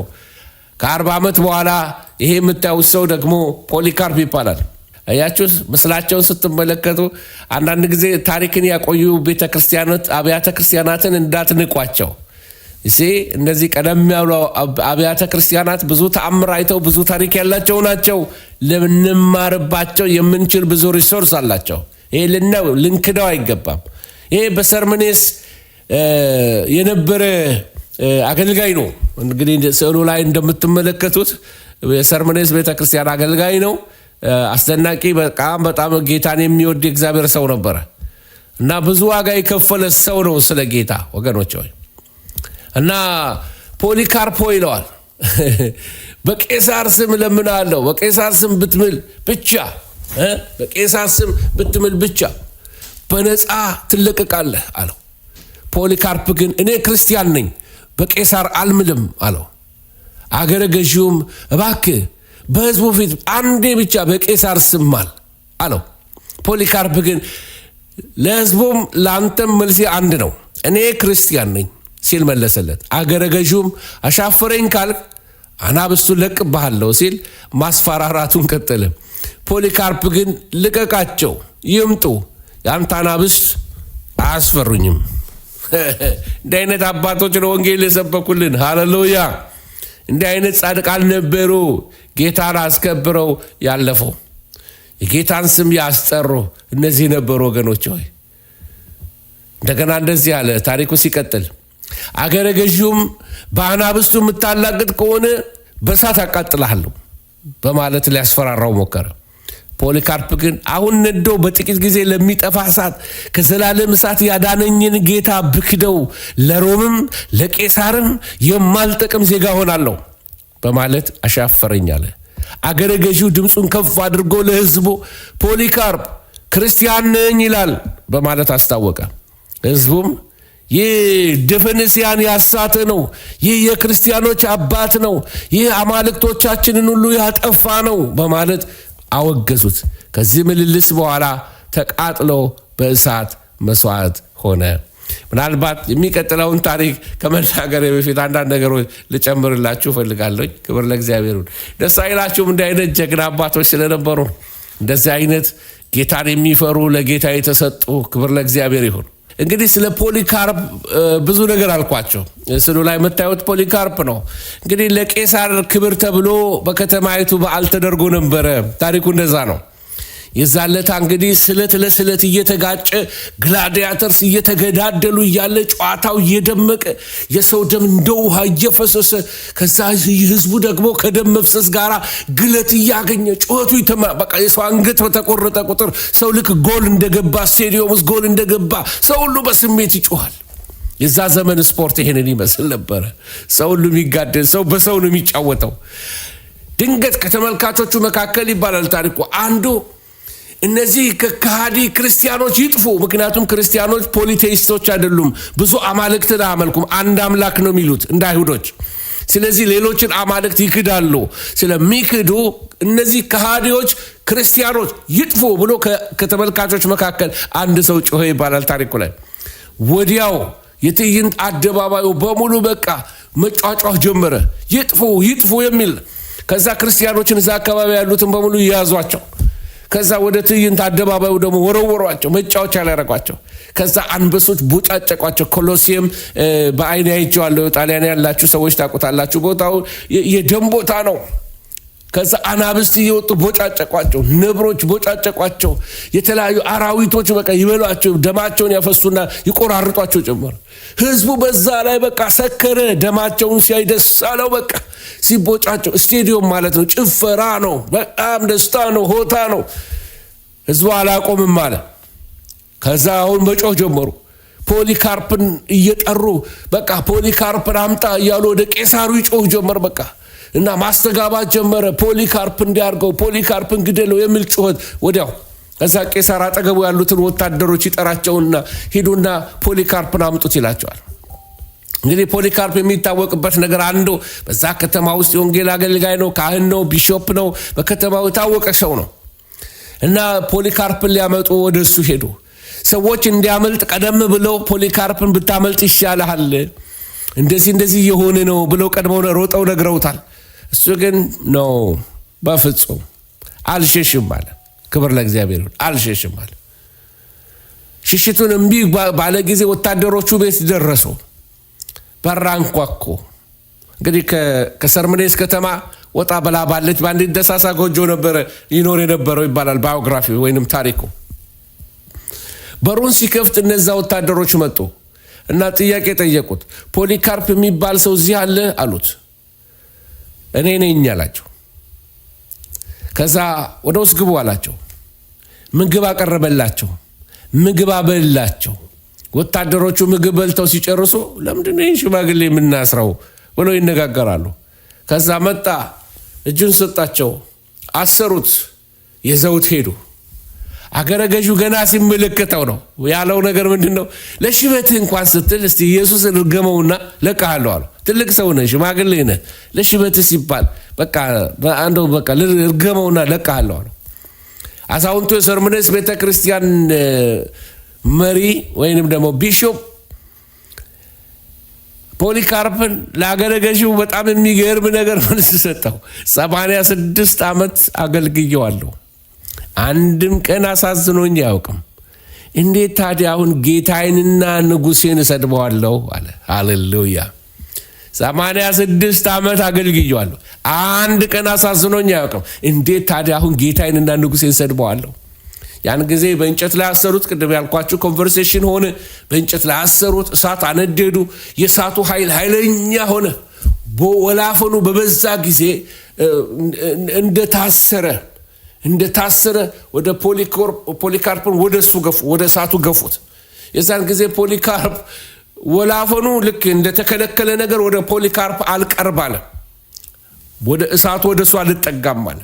ህዝቡ በሚያየው ትንግርት እየተገረመ እያለ አጠገቡ የነበረ ወታደር በሽምግልናው በዚህ እሳት ተቃጥሎ ተንገብግቦ ከሚሞት ብሎ በቃ በጦርን ወርውሮ በፖሊካርፕ ላይ ልቡ ላይ ወጋው ይባላል ታሪኩ። ከፖሊካርፕ የወጣው ደም ከብዛቱ የተነሳ እሳቱን አጠፋው ይባላል። እሳቱን አጠፋው። የዘመኑ ክርስቲያኖች እንደመሰከሩት ቀኑ የአገረ ገዢ ኳድራተስ ይባላል። በኳድራተስ አገረ ገዢነት ተጀምሮ በኢየሱስ ዘላለማዊ ንጉስነት ተደመደመ ይላሉ ታሪኩን የጻፉት ሰዎች። ምን ማለት ነው? ሲጀምር የሱ ቄሳርነት፣ የሱ አምላክነት፣ የሱ ገዢነት ከፍ ብሎ እንዲጠራ ነበር ያ ሁሉ ደም የፈሰሰው፣ ያ ሁሉ ሰው ለአንበሳ የተሰጠው። በቀኑ መጨረሻ ግን ኢየሱስ የሚባል ጌታ እንዳለ ጌታዬና ንጉሴን ኢየሱስን አልሰድበውም አልረግመውም ብሎ ሞተ። ይሄ ትልቅ የእግዚአብሔር ሰው ፖሊካርፕ ከናኔ ቅዱስ ፖሊካርፕ ተብሎ ይጠራል። አንዳንድ አብያተ ክርስቲያናት ትልቅ አክብሮት አላቸው ለፖሊካርፕ። አክብሮቱ መልካም ነው፣ አምልኮት ግን አይጠይቁም። ቅዱሳን የሕይወታቸው ምስክርነት በቤተ ክርስቲያን ሊነገር ይገባል። የኤርትራ ክርስቲያኖች ዛሬ ይህንን ሊሰሙ ይገባቸዋል። የኤርትራ ክርስቲያኖች በመከራ ውስጥ የሚያልፉ በወህኒ ቤት ላሉ ልጆቻቸውን ለዓመታት ማቀፍ የሚፈልጉ ያልቻሉ በኮንቴይነር ውስጥ ታስረው ያሉ በመከራ ያሉ ብዙ ክርስቲያኖች የተባሉ መንግስታት ሁሉ ምንም ዞር ብለው ያላዩዋቸው እነዚህ በጓዳ በእሳት እየተቃጠሉ ያሉ ክርስቲያኖች ሊሰሙት ይገባል። ፖሊካርፕ እንደናንተ ነበረ ተብሎ ሊነገራቸው ይገባል። በስደት ዘመን አልፍ ያለው በመከራ ዘመን ውስጥ ጌታን አውቅ ነበር። ምን እንደሚመስል እናውቃለን። ያሳዝኑኛል። ልጆቻቸውን ሳያዩ ለዓመታት በወህኒ ቤት ሚስቶቻቸው ስለ ባሎቻቸው ምን ይሉ ይሆን? ልጆቻቸው ምን አብልተው ይሆን? ወገኖች ሆይ የሌላ ልጆች አባቶች በየዓመት በዓሉ ወደ ቤት ሲገቡ ዓመት በዓል በወደ ቁጥር አባታቸው የለም። ልጆች ያለ አባት ብቻቸውን አድገዋል። አባታቸውን እየናፈቁ የወህኒ ቤት ፖሊሶችን ነው የሚያውቋቸው ሲገቡና ሲወጡ፣ ያውም ከተፈቀደላቸው። በመከራ ላሉት ልንጸልይላቸው፣ በመከራ ላሉት ደግሞ እጆቻችንን ልንዘረጋላቸው ይገባል። ወገኖች ሆይ ጌታ ይታዘበናል፣ ጌታ ያየናል። we are responsible። ወገኖቻችን ናቸው፣ ወንድሞቻችን ናቸው። በክርስቶስ ኢየሱስ ደም ዘርና ነገድ ተቀላቅሏል። አንድ ያረገን ፖለቲካ አይደለም፣ አንድ ያረገን ኢየሱስ ነው። ክብር ለእግዚአብሔር ይሁን። ወገኖች ሆይ ለዚህ ክርስቲያኖች ዋጋ ይከፍላሉና እንዲህ አይነቱን እንደ ፖሊካርፕ ያሉ ቅዱሳንን ታሪክ ሲነገር ልባቸው ይሞቃል። በሐዘን ያሉ ይጽናናሉ። እንዲህ ነበሩ ለካ አባቶቻችን ይላሉ። ክብር ለእግዚአብሔር ይሁን። ስለነ ፖሊካርፕ ባልናገር ታሪክ የሚወቅሰኝ ይመስለኛል። ምክንያቱስ እንደዚህ አይነት መሰረት ላይ ነው የተመሰረት ነው። ቆምጠጥ ያለ ክርስትና ማወቅ መኖር ከፈለጋችሁ የአባቶቻችሁን ታሪክ ወቁ። ዋጋ ከፍሎ የኖሩ ክርስቲያኖችን ተመልከቱ። እንደዚህ ሉስ የሆነ የኃጢአት በር የሚከፍል ዝፈኑ የሚል ትውልድ፣ ዝፈኑ በቃ እንደፈለጋችሁ ነው የሚል የመንግስተ ሰማያትን መንገድ በር የሚያሰፋ ትውልድ መጣብን ነው ወይ? ዋጋ ያስከፍላል ክርስትና ብለን ዘምረን ያደግነው ዋጋ ያስከፍላል ክርስትና። ገና ምኑ ተያዘና የአባቶቼን ወጋይቼ የነቢያትን ጽዋ ጠጥቼ ሽልማቴን እቀበላለሁ፣ ገና ዋጋ ከፍላለሁ። ይሄ የጀግኖች መዝሙር ነው፣ የጀግኖች መዝሙር ነው። ወገኖቼ ሆይ መከራ ሳይመጣ ሁሉም ክርስቲያን ነው። ሁልጊዜ ሃሌሉያ ከአፉም አይለየዋል። ወንድሞችን ሲዘምር መከራ ሲመጣ፣ መፈተን ሲጀምር፣ መበጠር ሲጀምር ሁሉ ወደ አንዳንዱ ወደ ጓዳ፣ አንዳንዱ ኢየሱስን እኔ አላቀውም እምትዩን ሰው አላቀው የሚራገምማል። በዛ ዘመን ግን በቄሳር ፊት፣ በሚያስፈራው ፊት፣ በሰይፍ በአንበሳ ፊት፣ በተቃዋሚዎች ፊት ማይኖሪቲ ሆነው እየተጠሉ፣ እየተተፉ፣ እየተደበደቡ፣ እየተዋረዱ ኢየሱስን አንክድም፣ ኢየሱስን አንራገምም አሉ። ለኢየሱስ የኖሩ ለኢየሱስ ለመሞት የተዘጋጁ ናቸው። ለኢየሱስ ካልኖርክለት አትሞትለትም። ውሸት ውሸት። ወገኖች ሆይ ጌት ሬዲ።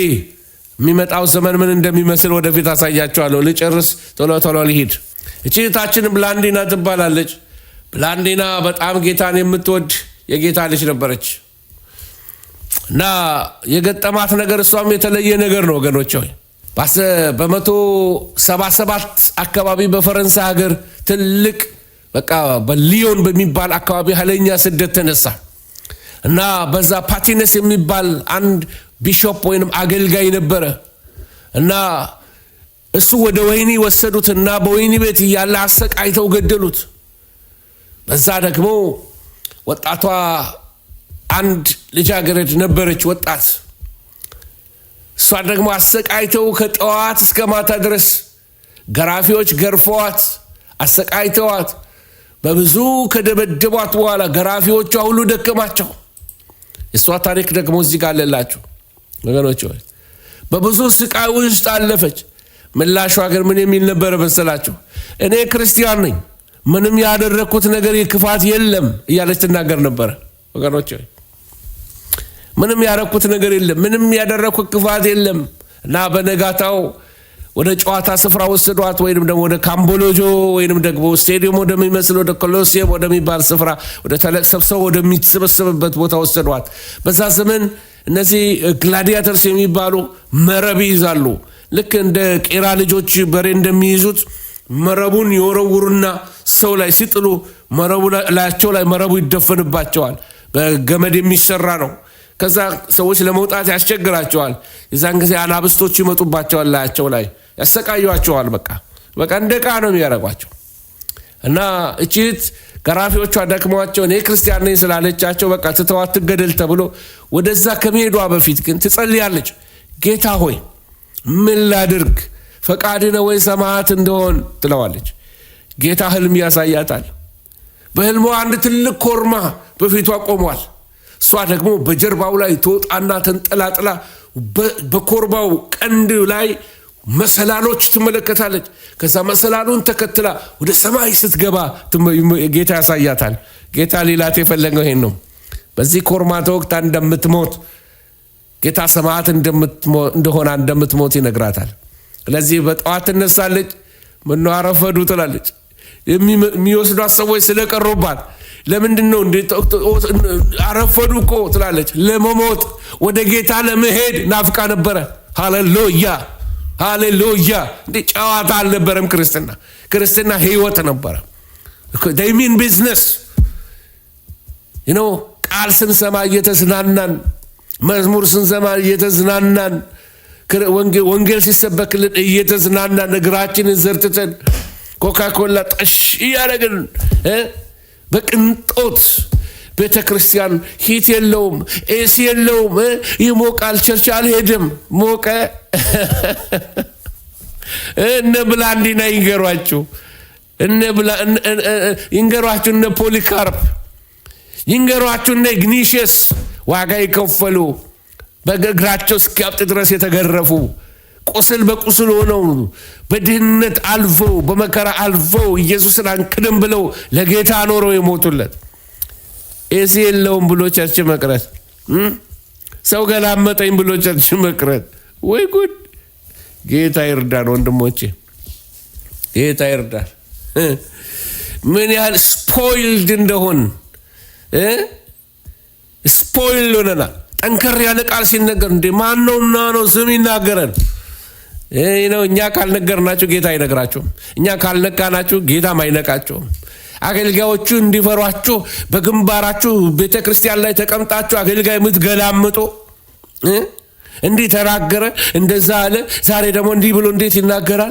በቃ ለደለም የሰው አንደበት ፖሊስ፣ የሰባኪ ፖሊስ ይሆናችሁ ጀዘበልያን ስፒሪት እግዚአብሔር ይገስጽ። ምዕመናንን እንዲፋንኑ የምታረግ ስፒሪት የእስራኤል ቅዱስ እግዚአብሔር ይገስጽ። ወንጌል እንዳይሰበክ ተግዳሮት የምትሆን የሰዎችን ልብ እንዲዘጋ የምታረግ ሰው በእግዚአብሔር ቃል ፊት እግዚአብሔርን እንዳይፈራ የምታረግ መንፈስ እግዚአብሔር ይገስጽ። እነዚህ እነ ብላንዲና እነሱ ናቸው ዘሮቻችን፣ ወገኖቻችን እነሱ ናቸው። የእኛ ትራይብ ነገዳችን እሱ ነው። ለኢየሱስ ዋጋ የሚከፍል የተለየ ትውልድ ይነሳ በኢየሱስ ስም። በነፍሱ የተወራረደ ትውልድ ይነሳ። ለጌታ መኖር ለጌታ መሞት ትርጉም የሆነለት ትውልድ ይነሳ። ባርከኝ ብቻ አይደለም፣ ስጠኝ ብቻ አይደለም። ክርስትና በቃ መዝናኛ አይደለም። ክርስትና የቅንጦት ጉዞ አይደለም። ክርስትና ህይወት ነው። ሰዎችን ኮስት አድርጓቸዋል፣ ዋጋ ከፍለዋል። ኖርዝ አሜሪካ የእግዚአብሔር ጉያ አይደለም። አሜሪካ የእግዚአብሔር ጉያ አይደለም። ካናዳ የእግዚአብሔር ጉያ አይደለም። ይኸው በግላጭ መጣ ኮሮና። ሌሎችም ተከታትሎ የሚመጡ ነገሮች ይኖራሉ። ምናመልጠው እዚህና እዛ ሀገር ስለሆንን አይደለም፣ ከጌታ ጉያው ስለገባን ነው። ስለ ጌታ ዋጋ ትከፍላ። ስደት ማይመጣ እንዳይመስላችሁ። ፓስተር ብሎ ነበር ትላላችሁ። ስደት ይመጣል፣ እየመጣም ነው። ብዙ ምሁራኖች ከትምህርት ቤት እየተባረሩ ነው። ምክንያቱም ክሬሽኒስት ናችሁ እየተባሉ። ክሬሽኒስት ማለት እግዚአብሔር ሰማይና ምድርን ፈጠረ በሚለው በመጽሐፍ ቅዱስ ቃል እናምናለን ብለው ስላሉ ብዙ ምሁራኖች ከብዙ ዲፓርትመንት ከዩኒቨርሲቲዎች ውስጥ ከመምህርነታቸው እየተባረሩ ነው። ኢቮሉሽኒዝም እየወሰደው ነው። የክህደት ልጆቻችሁ ደርሰው ቸርች ያሳድጋችሁ ሄደው የሚማሩበት የክህደት ትምህርት ቤት እየሆነ ነው ያለው። ክርስቲያኖች በስደት ላይ ናቸው። ጀምሯል እያልኳቸው ነው። ወደ ቤት ይወጣል። የዘመኑ መጨረሻ እየገፋ በመጣ ቁጥር ፍጥሞ ደሴት ሪያሊቲ እየሆነ ይመጣልናል። ዛሬ ልነግራችሁ የምፈልገው ይሄን ነው። ቃሉን ሸምድዳችሁ እንድትሄዱ ብቻ ሳይሆን የቃሉን መንፈስ እንድትይዙልኝ እፈልጋለሁ። በቃሉ ውስጥ ያለው መልእክት ለትውልድ እንዲሆን ነው እንጂ ትላንትናን ታሪክ ብቻ ልነግራችሁ አልፈልግም። ስለዚህ ብላንዲና እንደጓጓችለት በነጋታው ወደ ጨዋታው ስፍራ ወሰዷት። በመረብ ተጠላልፋ በኮርማ ተወክታ ሞተች። ሌላ እህት ደግሞ አለች፣ በኖርዝ አፍሪካ የነበረች ፐርፐቱዋ የምትባል ነገር ግን በኦርቶዶክስ ተዋህዶ ታሪክ ደግሞ ፐርፐቱዋ ነው። ፐ ሚለውን ፐ ብለውታል። ትክክል ናቸው ሁለቱም። ፐርፐቱዋ ነው በእንግሊዝኛ የሚባለው ፕሮናውንሴሽኑ። እና ብዙ ጀግና እህቶች ነበሩን። ይህ እንደዚህ አሳምረዋት ከራሷ ላይ ጸዳል አረጉላት። ቤተክርስቲያን ነው ያረጉላት እንጂ እሷ በመከራ ያለፈች እህት ናት። ስለ ፐርፐቱዋ አንዳንድ ታሪክ ልነግራችሁ ፈልጋለሁ። ፐርፐቱዋ እሷም እንደ ቀደም ብዬ እንደነገርኳችሁ እህት እንደ ብላንዲና በመከራ ውስጥ ያለፈች ናት። እችኛዋ ግን በሰሜን አፍሪካ መጫት ናት። እቺ መጫት እናት ታዝራለች። በወይኒ ውስጥ ሆና በሌላ ክፍል ደግሞ ሕፃን ልጅ ሲያለቅስ ይሰማል። ከወለደች ረጅም ጊዜ አይደለም ወልዳለች። እና እናቲቱ እንድታጠባው ግን አልተፈቀደላትም። ልጇ ሪ ብሎ ያለቅሳል። እና እናቲቱ እዚህ ሆና የልጇን ለቅሶ እየሰማች እሷን በጣም ተሰቃየች። እሷ ደግሞ የምትሰቃየው በደረቷ ላይ ወተት ስለማታጠባው ደረቷ በጣም ብዙ ወተት ይዞ በጣም እየተሰቃየች ነው ያለችው። የወለዳችሁ እናቶች ምን እንደምል ቋንቋ ይገባቸዋል። ስለዚህ ምን አሏት? ቄሳር ጌታ ነው በይና ልጅሽን ማጥባት ትችያለሽ አሏት። እሷ ግን ቄሳርን እንደ ቄሳርነቱ እናከብረዋለን፣ አምልኮና ስግደት ግን የምናቀርበው ለክርስቶስ ብቻ ነው አለቻቸው። በጣም ተበሳጩባት። የእሷ እንደውም አባቷ ሹም ነበረ እና አባቷ ቢለምናት እምቢ አለች። እና ታሪኩን ካያችሁት እንግዲህ ፌሊሲታ የምትባል ባሪያ ነበረቻት። አባቷ ሹም ቢሆንም ቢለምነውም በሽበቱ ቢለምነውም በቃ እያለቀሰ ቢለምናትም እምቢ አለች። እንደ ጨካኝ ተቆጠረች። ሌሎቹን እንዴት ሽማግሌው እንዲህ ያለቀሰ ሲለምናት እምቢ ትላለች? ኧረ ምን አይነት ደረቆች ናቸው እነዚህ ክርስቲያኖች የሚባሉ ፍጥረታት። ፌሊሲታ በመጨረሻ እምቢ ስላለች ባሪያ ነበራት። ይቅርታ ፌሊሲታ አልኩኝ። ፐርፐቱዋና ፌሊሲታ ባሪያዋ ናት ወይም ሰራተኛዋ በዚህ ዘመን ቋንቋ ግን ባሪያዋ ናት። በሰሜን አፍሪካ በካርቴጅ በሚባል ቦታ ላይ እና ይህን መከራ እየተቀበለች ባሪያዋ ማብራት ነበረች። ክርስቲያን ነበረች። አብረው ነበር የሚኖሩት። በጣም ይዋደዳሉ እና በሞትም አብረው ነው የሄዱት ወደ መስዋዕቱ ቦታ ሊታረዱ ሲሄዱ እና ቄሳር ጌታ ነው አልልም አለች። አባቷ ትልቅ ሰው ቢሆንም መጨረሻ ላይ ፌሊሲታ በነብር ተቦጫጭቃ ወደ ጌታዋ ሄደች ብላ እችኛዋ ፐርፐቱዋ ደግሞ ወታደሩ ሊገላት እጁ ተንቀጠቀጠ። ሴት ናትና ሊገላት አልፈለገም። አሳዘነችው። ከዛ በኋላ ስዕሉ ላይ እንደምትመለከቱት በአንድ እጇ ከዚህ በፊት የቆሰለችበትን ቦታ እያሳየችው እዚህ ጋር ወጋ ብላ በገዛ እጇ ሰይፉን ታሳየዋለች። እዚህ ጋር ወጋኝ ትለዋለች እንዲገላግላት። መጨረሻም ወቅቶ ይጨርሳታል። እንዲህ አይነት ጀግና እህቶች ነበሩ በአዲስ ኪዳን የጌታ ልጆች። ሃሌሉያ! ለኢየሱስ ለመኖር የቆረጡ ብዙ ክርስቲያኖች በስደቱ በዛ ዘመን ተሸንፈው ነበር። አንዳንዶቹም ክደው ነበረ። አንዳንዶቹ ቄሳር ጌታ ነው ብለው ወጥተዋል። አንዳንዶቹ በሹማምንት ጉቦ ሰጥተው ወጥተዋል። እሺ ክርስትና ደስ የሚለው የእውነት ነው፣ አይደበቅም።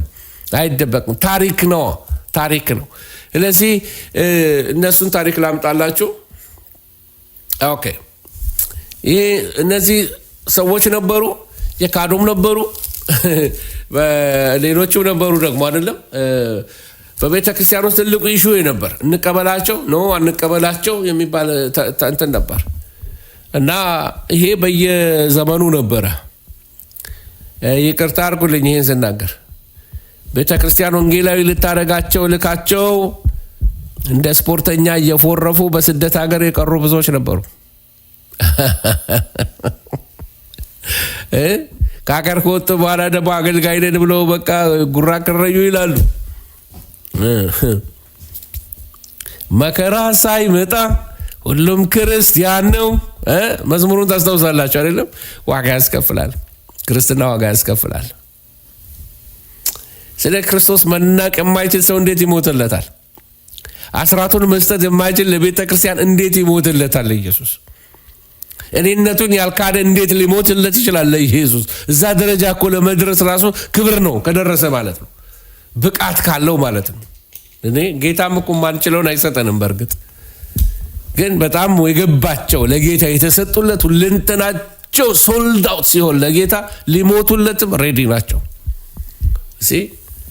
ለሹማምንት ጉቦ የሰጡ እና ይወጣዋሉ። አንዳንዶች ቄሳር ጌታ ነው ብለው ይወጣዋሉ።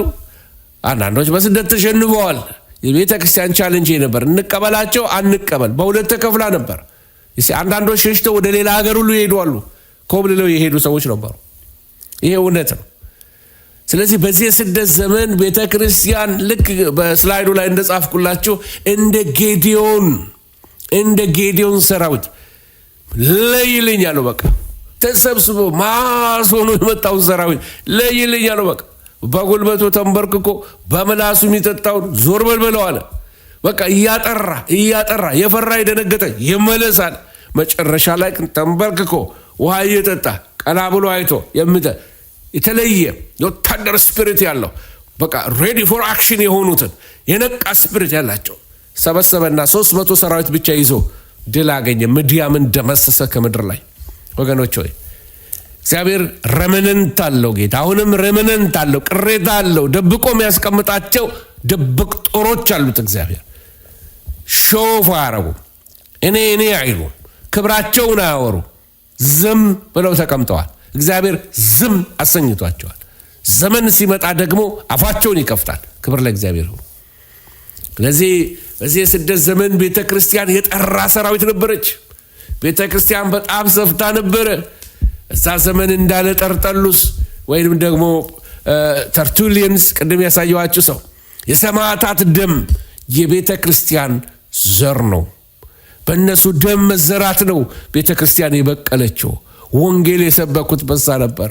ወገኖች ሆይ መጽሐፍ እንደዚህ ይላል፣ ሴቶች ሙታናቸውን በትንሣኤ ተቀበሉ፣ ሌሎችም መዳንን ሳይቀበሉ የሚበልጠውን ትንሣኤ እንዲያገኙ እስከ ሞት ተደበደቡ። ሌሎች መዘበቻን በመሆንና በመገረፍ ከዚህም በላይ በእስራትና በወህኒ ተፈተኑ። በድንጋይ ተወግረው ሞቱ፣ ተፈተኑ፣ በመጋዝ ተሰነጠቁ፣ በሰይፍ ተገደሉ፣ ሞቱ። ሁሉን እያጡ መከራን እየተቀበሉ እየተጨነቁ የበግና የፍየል ሌጦ ለብሰው ዞሩ። ዓለም አልተገባቻቸውምና በምድረ በዳ በተራራ በዋሻ በምድር ጉድጓድ ተቀበዘበዙ። እነዚህ እምነት የሌላቸው ስለሆኑ እንዳይመስሏችሁ። በዚህ ዘመን ሰው መከራ ሲቀበል እምነት ስለሌለው ነው ይላሉ። ኮምፕሮማይዝ አድርጎ ከሰው ኪስ ዘራርፎ ራሱን አሻሽጦ ነግዶና አስነጋግዶ በቃ ያማረ ነገር ከለበሰ ከኖረ ከመንም ደግሞ የሚሳፈርበት ነገር ካለው ዋው ጌታ ባረከው ይባላል። በወህኒ የሚፈተነው የተባረከ ነው። በድንጋይ ተወግሮ የሞተው የተባረከ ነው። በመጋዝ የተሰነጠቀው የተባረከ ነው። በሰይፍ ተሰይፈው የሞቱት የተባረኩ ናቸው። ሁሉን እያጡ በድህነት አልፈው መከራን እየተቀበሉ እየተጨነቁ የበግና የፍየል ሌጦ ለብሰው የዞሩት ጻድቃን የተባረኩ ናቸው። ዓለም አይገባኝም ብለው ዓለምን የናቁ ጻድቃን ብሩካን ናቸው። በተገለበጠ በዘመኑ ቴዎሎጂ ወገኖች ዲሲቭ አትሆኑ። የወንጌል ስታንዳርድ አይወርድም። በዋሻ በምድረ በዳ ስለ ወንጌል የተቅበዘበዙ አሉ እና እግዚአብሔር የባረካችሁ እውነት ለእግዚአብሔር ክብር ኖሩ።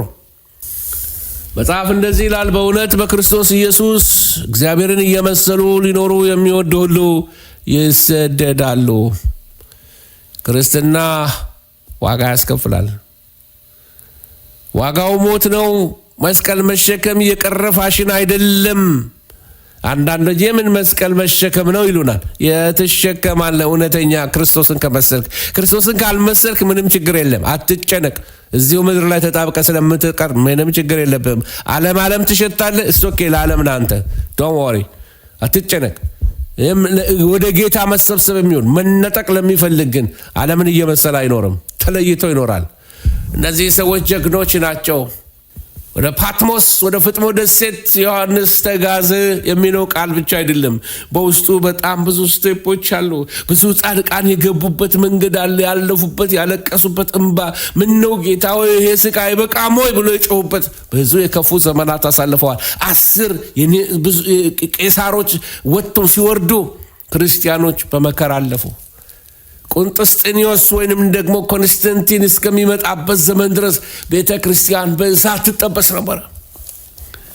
ሊመጣው ባለው ዘመን ወገኖቼ ነገሮች ይጠባሉ። በዚህ ልጠቀልለው፣ ነገሮች ይጠባሉ። ብዙ መንፈሳዊ ተግዳሮቶች ይበዛሉ። አካላዊ ተግዳሮቶች ይበዛሉ። ስነ ልቦናዊ ተግዳሮቶች ይበዛሉ። ብዙዎች በዓለም በስጋ በሰይጣን እየተሸነፉ ቅድም እንዳየናቸው እንደነዛ ክርስቲያኖች ጌታን መካድ ይጀምራሉ። ባክስላይደሮች ይበዛሉ። በዚህ ዘመን ስሙኝ በደንብ ባክስላይደሮች ይበዛሉ። በጣም ኃይለኛ የሆነ መንፈሳዊ ተግዳሮት፣ አጋንንታዊ ተግዳሮት በከተማችሁ ላይ፣ በቤታችሁ ላይ፣ በልጆቻችሁ ላይ፣ በትዳራችሁ ላይ ተግዳሮቶች ከአጋንንት የሆነ ቀጥታ የምትፋለሙት ስፒሪትስ በየዓለም ላይ የሚወጣበት አለ። ወገኖች ሆይ ይህንን እንደ ዋርኒንግ ስሙኝ። አንዲት ወጣት ልጅ ቴክስት አረገችልኝ። ወጣት ልጅ ናት፣ አማርኛም በደንብ አትችልም። ቴክስት አረገችልኝና ያረገችልኝ የምትሰራው ሪሰርች አለ። ያንን ሪሰርች ስታሰራ ነው ድንገት ይህንን ነገር ያየችውና ፓስተር ሉክ ብላ ላከችልኝ። የሆነ ብሎግ ነው። ብሎጉ የውይይት ነው። ዊቾች ጠንቋዮች የሚወያዩበት ብሎግ ነው። በዛው ጠንቋዮች በሚነጋገሩበት ብሎግ ላይ አንዷ ጠንቋይ ምን ብላ ትናገራለች? ክርስቲያኖች አብረው እንዳይሰበሰቡ ይህንን የኮሮና ሲዝን አስመልክተን በጣም ልንተጋ ያስፈልጋል አለች። ምክንያቱም ሲሰበሰቡ ኃይል አላቸው። በውስጥ ከነሱ የሚመጣ የሆነ የምትጠራው ስም አለ፣ ኃይል አለ። በጣም ብዙ ነገራችንን ያበላሽብናል፣ የእኛን ስራ ያበላሹብናል። በደንብ ዲስከሽን ነው ሲወያዩ፣ ሲጠይቋት ስትመልስ እሺ በጣም ስትሮንግ ክርስቲያኖች ከሆኑ ስትሮንግ ስፒሪት ካላቸው ብዙ ዳሜጅ ሊያደርሱብን ይችላሉ። they can damage us ነው ያለችው። እንደውም በዛ ቃል የተጠቀመችው ዳሜጅ ሊያረጉን ይችላሉ። መንፈሳዊ ተግዳሮቶች በየከተማችን ላይ እየበዙ ነው። መንፈሳዊ ተግዳሮቶች በአብያተ ክርስቲያን ላይ ታዘዋል። ወገኖች ሆይ ስሙኝ በደንብ። መንፈሳዊ ተግዳሮቶች አሉ፣ አካላዊ ተግዳሮቶች ይኖራሉ። ምን ማለት ነው? ክርስቲያኖችን በጤና መዋጋት፣ በአደጋ መዋጋት፣ በፋይናንስ መዋጋት፣ በልጆቻቸው፣ በትዳራቸው፣ በኢኮኖሚያቸው መዋጋት ዴሊብሬትሊ የሚያዘገይ ስፒሪት በክርስቲያኖች ላይ ያውጃል። የዘመኑ መጨረሻ ስለሆነ፣ የምጣር መጀመሪያ ስለሆነ ስለ ልቦና የሆኑ ተግዳሮቶች ሳይኮሎጂካሊ ዲስትራክትድ እንድንሆን ባለቆቻችን፣ በአሰሪዎቻችን፣ በኮወርከርስ አብረውን በሚሰሩት በስራ ባልደረቦቻችን ሁሉ የተለያየ ንቅናቄዎች ታያላችሁ። ሰይጣናዊ ነገር ማኒፌስት ያደርጋሉ። እንዲሁ ላልተን የምንሄድበት ዘመን አይደለም። ለፈስፈስ የምንልበት ጸሎትን ችላ እያለን ቃልን ችላ እያለን የምንሄድበት አይደለም። ጸሎትን ችላ ያላችሁ ለታ ልክ የሆነ ነገር እንደዝም ስብስብ ብለው ነው የሚመጡባቸው። ከዛም አከታትለው ከእግዚአብሔር ጋር ሊያጣሏችሁ፣ ከሕይወት መዝገብ ሊያወጧችሁ አጋንንቶች እየተማከሩ ነው ያሉት። ወገኖች ሆይ ብዙዎች በዓለም ላይ በስጋ ይታለላሉ፣ በሰይጣን ይሸንፋሉ፣ ጌታን እስከ መካድ ይደርሳሉ። ባክስላይደርስ በጣም ብዙዎች ይሆናሉ። ክርስትናን እናውቀዋለን ብለው የሚያብጠለጥሉ የሚሳቁ ፌዘኞች ይበዛሉ፣ ቀልደኞች ይበዛሉ። ለዚህ ነው ከእግዚአብሔር ቃል ይልቅ ቁጭ ብሎ ኮሜዲ ማየት የሚወድ ትውልድ የበዛው። ከእግዚአብሔር ቃል ይልቅ ቁጭ ብሎ ድራማ 2 ሰዓት 4 ሰዓት ተከታታይ ሶፕ ኦፕራ እየተመለከተ በሶፕ ኦፕራ አዲክሽን ውስጥ የገባ የሲኒማ አዲክሽን ውስጥ የገባ ጄኔሬሽን ያፈራሉ። በጌታ በኢየሱስ ስም ኢየሱስ መንፈስ የተወጋ ይሁን በጌታ በኢየሱስ ስም። በሰዎች ላይ ያለ ከክርስቶስ ፍቅር ልትለያቸው በሲኒማ ሱስ፣ በወሬ ሱስ፣ በመጠጥ ሱስ፣ በልማዶች ሱስ፣ ስውር ሱስ በቀንበር ያሰርካቸው በጌታ በኢየሱስም ልቀቃቸው። እግዚአብሔር አምላክ ይገስጽ። ወገኖች ሆይ ብዙዎች በዓለም በስጋ በሰይጣን እየተማለሉ ነው ያሉት።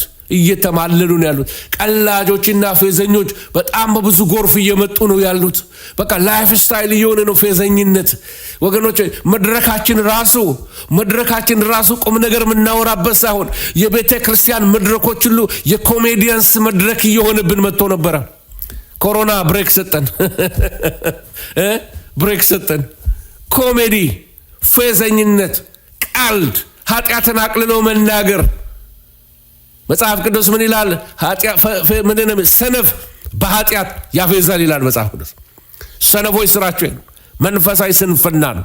ቀላጅነት፣ ፌዘኝነት፣ ቧልተኝነት፣ ወረኝነት፣ ውሸታምነት፣ የሥጋ ሥራ ሁሉ በኢየሱስም ተጠርጎ ይሂድ። ቤተ ክርስቲያን በተግዳሮቱ መካከል ግን እየጠራች ትመጣለች። በጣም ኃይለኛ የሆነ መንፈሳዊ እንቅስቃሴዎች ይጀምራሉ። ብዙ አስተማሪዎች ይነሳሉ የሚያርቁን ሃሌሉያ ወለም ያለው ነገር የሚያስተካክሉ ጸጋ ስጦታዎች በስርዓት እንዲሄዱ የሚያደርጉ አስተማሪዎች ከየቦታው ይነሳሉ። ኒው ጄኔሬሽን ኦፍ ሚኒስትሪስ እግዚአብሔር ያስነሳል። አዳዲስ አገልጋዮችን እግዚአብሔር ያወጣል። እግዚአብሔር ያስነሳል። ሰው አለው እግዚአብሔር ደብቆ ያስቀመጣቸው። በተግዳሮት ውስጥ እናልፋለን። ነገር ግን ወገኖቼ እነግራቸዋለሁ፣ እግዚአብሔር ደግሞ ለቤተ ክርስቲያን መንፈሱን እየጨመረ ነው። በብዙ ተግዳሮት ውስጥ ባለፈች ቁጥር ቤተ ክርስቲያን ብዙ ቅባት ይመጣል፣ ብዙ ኃይል ይመጣል። እየጠራን እንመጣለን። እየጠራች ቤተ ክርስቲያን ትመጣለች። ክብር ለእግዚአብሔር ይሁን። መጽሐፍ እንደዚህ ይላል። ከመደምደሜ በፊት ይህንን ቃል አንብቤላችሁ ልጨርስላችሁ። ኢሳይያስ 43 ከ1 እስከ 3 ምን ይላል? አሁንም ያዕቆብ ሆይ የፈጠረ እስራኤል ሆይ የሠራ እግዚአብሔር እንዲህ ይላል፣ ተቤዥቼሃለሁና አትፍራ፣ በስምህ ጠርቼሃለሁና አንተ የኔ ነህ። በውኃ ውስጥ ባለፍክ ጊዜ ካንተ ጋር እሆናለሁ። በወንዞች ውስጥ ባለፍክ ጊዜ አያሰጥሙህም። በእሳት ውስጥ በሄድክ ጊዜ አትቃጠልም፣ ነበልባሉ አይፈጅህም። እኔ የእስራኤል ቅዱስ አምላክ እግዚአብሔር መድኃኒት ነኝ። ኢሳይያስ 43 1-3 ይላል። ክብር ለእግዚአብሔር ይሁን። የሚታደገን አምላክ እግዚአብሔር ስሙ የተባረከ ይሁን። ተረካቢ ትውልድ ነቃ በሉ በጌታ በኢየሱስም። አዲሱ ትውልድ በኢየሱስም ነቃ በሉ። ወንጌልን የተቀበላችሁ ወንጌል ባላደራዎች ቆምጠጥ በሉ። ጌት ሲሪየስ ዊዝ ጋድ። እግዚአብሔር ሲሪየስ አምላክ ነው። እግዚአብሔር ቀልድ አያውቅም። ተናግሮ ለቀልዴ ነው የሚል ነገር የለውም። ጋድ ኢዝ ሲሪየስ ጋድ። ወገኖች ሆይ ሲሪየስ እንሁን። አደራ ተረካቢ ፌዘኛ አይደለም፣ ተላላ አይደለም። የሐሰት ትምህርቶችን አቅሎ አያቸውም። ቆምጠጣ ነው። ሲሪየስ ሊውሰዱ።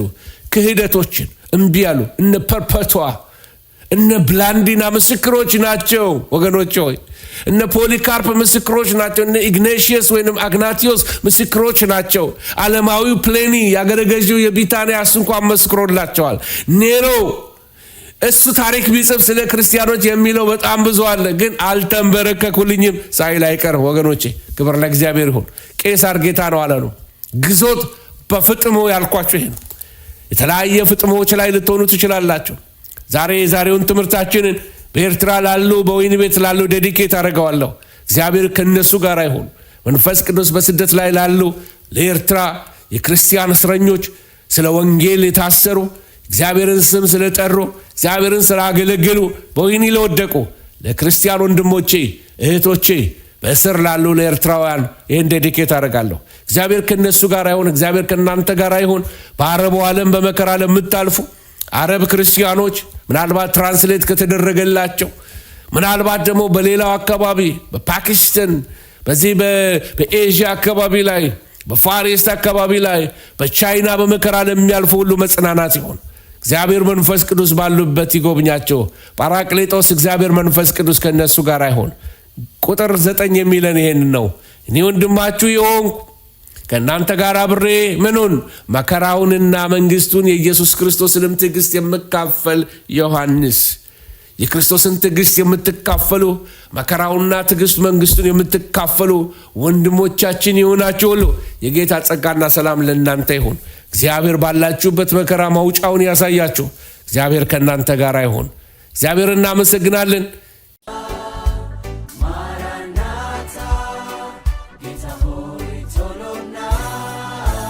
Maranatha, Gita